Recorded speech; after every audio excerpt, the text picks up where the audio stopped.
you believe that God is crying out for the restoration of true church, what will you rather have?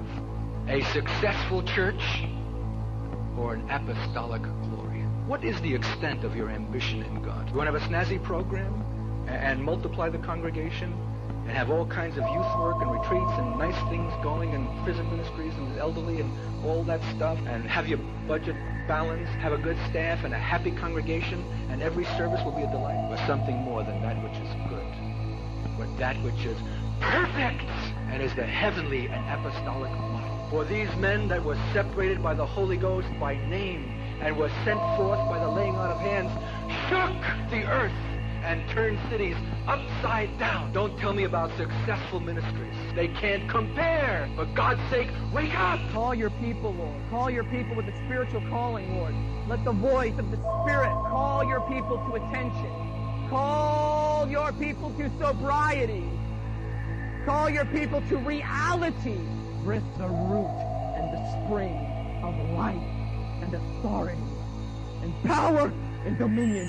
Oh my God, if tonight is a word about anything, let it be a word about the cross.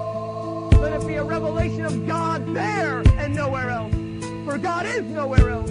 So the church enters into the fullness of Christ. The powers of the air that rule the world will have influence in the church. Until we come into a corporate fullness, they will have influence. And until we find the cross in its thoroughness in our lives, we will not be that corporate. Or wherever there is the lack of the cross, there is the power of the air. Deliver us from safe religion. We are free. Liberate your people, Lord. Liberate your people with a faith as deep as the cross itself in our hearts. Oh, God, grant the boldness and the courage tonight. The courage that Jesus had. A courageous consecration unto God with a deep sobriety, with a deep sense of destiny, with a deep sense of life and death and heaven and hell on every word, on every thought. I'll tell you, some of those that were sent forth by the Holy Ghost never returned.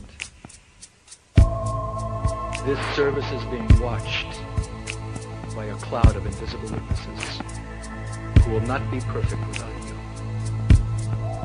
They're wondering if you're going to get with it. They're wondering if you're going to be satisfied with the status quo and be just another groovy and successful church, or you're going to break through into the kind of realities that will again shake the earth and turn cities upside down for Christ's sake, though it's going to cost you and though there'll be casualties. For God's sake, wake up! Liberate your people, That Lord. which is perfect! Call your people to reality. What is the extent of your ambition in The God? deep sobriety. For God's sake, wake up! For God's sake, wake up!